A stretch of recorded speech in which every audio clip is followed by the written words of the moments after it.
जो पितृपक्ष में ब्राह्मण को भोजन कराते समय नहीं बनाई जाती।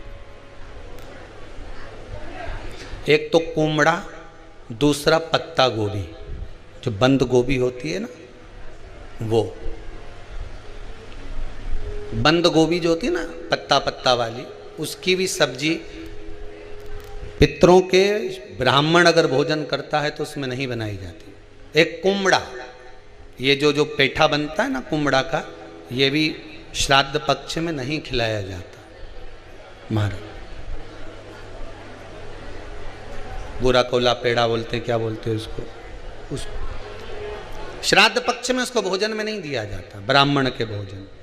महाराज ब्राह्मण के भोजन में श्राद्ध पक्ष में सबसे ज्यादा जरूरी है दूध की खीर, दूसरा तुरई या गिलकी का भोजन, या तो सब्जी बनाओ या भजिया बनाओ, कुछ भी बनाओ। तीसरा मांस की दाल का भोजन, उड़द की दाल का भोजन। उड़द की दाल का या तो दही बड़ा बना लो, इमरती बना लो, या फिर बड़ा बना लो, या पकोड़ा बना लो, पर उसका भोजन होना जरूरी है। 3 भाग दूध का भोजन आहूतों के हिस्से में चले जाता है, गिलकी और तुरई का भोजन पितरों के हिस्से में चले जाता है, मांस की दाल का भोजन, उड़द की दाल का भोजन प्रेतों के हिस्से में चले जाता है। इसलिए ये 3 भाग का भोजन ब्राह्मण जब श्राद्ध पक्ष का भोजन करे तो उसमें बनाना जरूरी।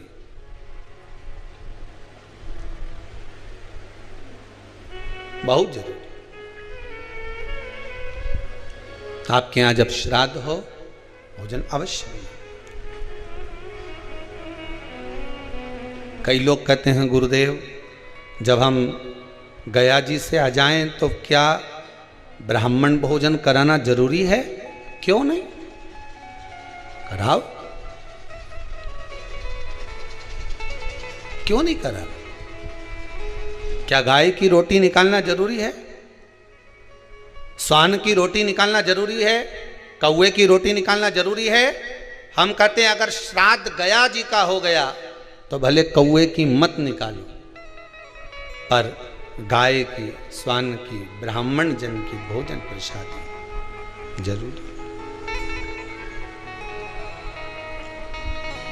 देखिए जब ज्यादा घर में पितृदोष हो ना, ऐसा लगे कि पितृदोष बहुत ज्यादा है, 1 रुपये कमा रहे हैं, 1.25 रुपये खर्च हो रहा है, हाथ में पैसा नहीं टिक रहा, दुकान 4 दिन अच्छी चल रही है, फिर व्यापार डाउन हो जाता है, कोई पैसा लेकर भग गया, नहीं दे रहा, कहीं कर्जा मात्रा बढ़ गई है, ये पितृदोष के लक्षण है कुछ। इसमें आपके घर में जो भी रुद्राक्ष पड़ा हो, जो भी रुद्राक्ष रखा हो, क्योंकि संभाल के तो आप रखते नहीं, पटक देते हो यहां में, जो भी रुद्राक्ष आपके घर में रखा हुआ, एक पानी के पात्र में उस रुद्राक्ष को डाल दीजिए, उसमें 1 चावल का दाना डाल दीजिए। महाराज परिंदा जहां होता है, मटका, हंडा या रसोई घर में आपका जो पानी भरने का स्थान होता है, जिसको आरो वारो क्या क्या लगा के रखते हो, उसी के कहीं पास में उस कलश को रख दीजिए, ऊपर से उसको ढक दीजिए। शाम के समय, सुबह रखा 10 बजे से 12 बजे के बीच में, शाम के समय प्रदोष काल में भगवान शंकर का नाम स्मरण कर कर, ओम नमः शिवाय बोलकर, श्री शिवाय नमस्तुभ्यम बोलकर, या महामृत्युंजय मंत्र का स्मरण कर कर, या गायत्री मंत्र का स्मरण कर कर, जो मंत्र आपकी बुद्धि में, विवेक में समाहित हो, उस मंत्र का नाम लेकर राम कृष्ण हरि जो बोल सकते हो, एक घी का दिया अवश्य प्रज्वलित करें, लंबी बाती का। कौन सी बाती का? फूल बत्ती का नहीं, गोल बत्ती का नहीं, लंबी बाती का। बत्ती का मुख दक्षिण की ओर, कहां पर होना चाहिए? दक्षिण की ओर, ना पूरब, ना पश्चिम, ना उत्तर। बत्ती का मुख कहां हो? दक्षिण की ओर। जैसे श्राद्ध पक्ष में ब्राह्मण को जब भोजन कराते हैं तो ब्राह्मण का मुख श्राद्ध पक्ष के भोजन कराते समय अगर पूरब, पश्चिम और उत्तर का होता है तो श्राद्ध के भोजन का फल नहीं मिलता। उसका मुख दक्षिण का होता है तो हमारे घर के जितने भी पितर उस तिथि में गए होते हैं सबको उसका भाग मिल जाता है और पितृदोष समाप्त हो जाता है। इसलिए ब्राह्मण का मुख श्राद्ध पक्ष में भोजन कराते समय दक्षिण का होना चाहिए।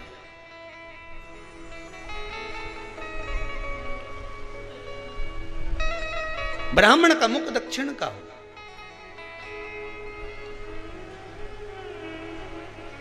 यहां तक शास्त्र कहता है महाराज, अगर गौ माता को श्राद्ध पक्ष में अगर भोजन दे रहे हो तो गाय का मुख अगर दक्षिण का है, गाय का, आपका मुख भले उत्तर का हो, गाय का मुख दक्षिण का हो, आपका मुख भले पूरा पश्चिम कहीं का, गाय का मुख अगर दक्षिण में है, अगर आपने दक्षिण में गाय को खड़ी कर रखा है और दक्षिण में उसका मुख और आप भोजन दे रहे हो तो शास्त्र कहता है कि किसी पिंड की जरूरत नहीं पड़ती, गाय स्वतः कल्याण कर देती है। गौ माता स्वतः कल्याण कर,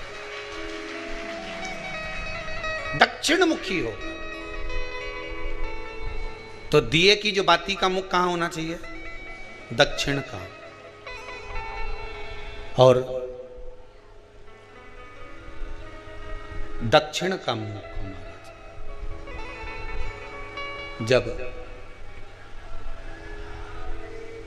जब दक्षिण का मुख हो, दक्षिण की ओर बाती हो महाराज, तब दक्षिण की बाती जलाने के बाद में भगवान से वहीं पर प्रार्थना करें। जो कलश रखा है उसके ऊपर जो प्लेट रखी है, ढाका गया है, वहाँ अपना सीधा हाथ रखें और अपने पूर्वजों का, अपने पितरों का स्मरण करें कि मेरे धन को लेकर कोई चले गया, मेरा व्यापार ऐसा चल रहा है, मेरा घर में बच्चों का विवाह नहीं हो रहा, या घर में इतनी अशांति है या तकलीफ है या कष्ट है, ये सब का स्मरण कर कर उस कलश को रात्रि भर रखे रहने दें।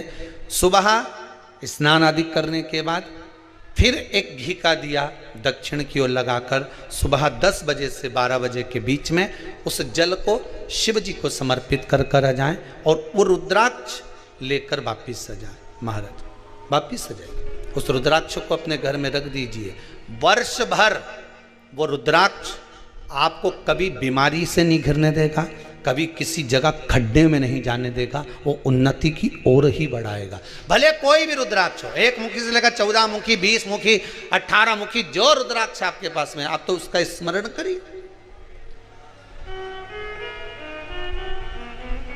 आप उसका स्मरण करें।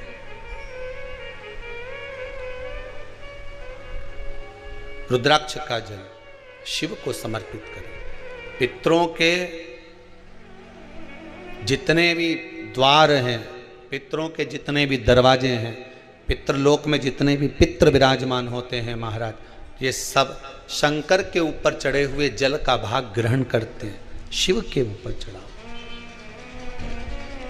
33 कोटि देवताओं में से कोई एक देवता ऐसा बता दो जिसको काली तिल्ली चढ़ती हो, काली मिर्च चढ़ती हो, सारे वृक्षों की पत्तियां चढ़ती हों, सब चढ़ा के पुष्प चढ़ते हों, दुर्वा भी चढ़ती हो, बेलपत्र भी चढ़ता हो, आँख का पुष्प भी चढ़ता हो, धतूरा भी चढ़ता हो, जिसको भांग आदि भी चढ़ती हो, तुलसी की मंजरी भी चढ़ती हो। तुलसी की मंजरी भी शंकर को चढ़ती, तुलसी का दल नहीं, मंजरी वो भी चढ़ती। 33 कोटि देवताओं में कोई ऐसा देवता बताओ, संपूर्ण सामग्री भगवान केवल एक हैं, देव अधिदेव महादेव, जिनको काली तिल भी चढ़ रही है, काली मिर्च भी चढ़ रही है, जिनको संपूर्ण सामग्री भगवान शिव को समर्पित हो रही, संपूर्ण यहां तक राई, सरसों, राई के दाने तक भगवान शंकर को चढ़ते हैं। 1.25 लाख दाने का प्रमाण है महाराज शंकर जी को समर्पित करने का। सरसों चढ़ती, राई चढ़ती महाराज, पुष्प, बेलपत्र, दुर्वा, जगह जगह के पुष्प शिव को समर्पित होते हैं। दे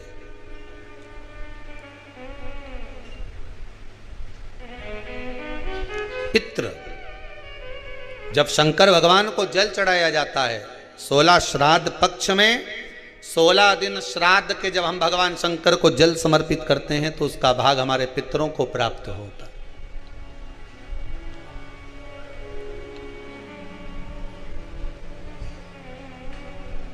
केवल 16 श्राद्ध के दिन ही ऐसे होते हैं जिसमें शंकर भगवान को जल में दूध मिलाकर चढ़ाने की जगह दूध भले 1 चम्मच चढ़ा रहे हो पर अलग से चढ़ाओ, कच्चा दूध अलग से चढ़ाओ, उसके बाद भले तुम जल चढ़ा दो, पर लोटे में जल में दूध मिलाकर 16 दिन श्राद्ध पक्ष में नहीं ले जाना।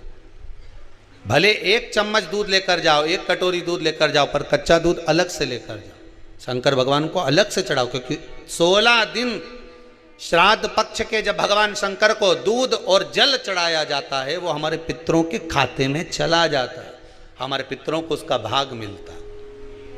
इसलिए शंकर भगवान को कच्चा दूध भी चढ़ाओ तो पानी में मिलाकर नहीं, एक अलग से 1 चम्मच ले जाओ, भले फिर शिव जी को चढ़ा दो, भले एक छोटा सा कटोरी में ले गए चढ़ा दिया, जल ले गए चढ़ा दिया, वो हमारे पूर्वजों को प्राप्त होता है, वो हमारे पूर्वजों को प्राप्त होता है।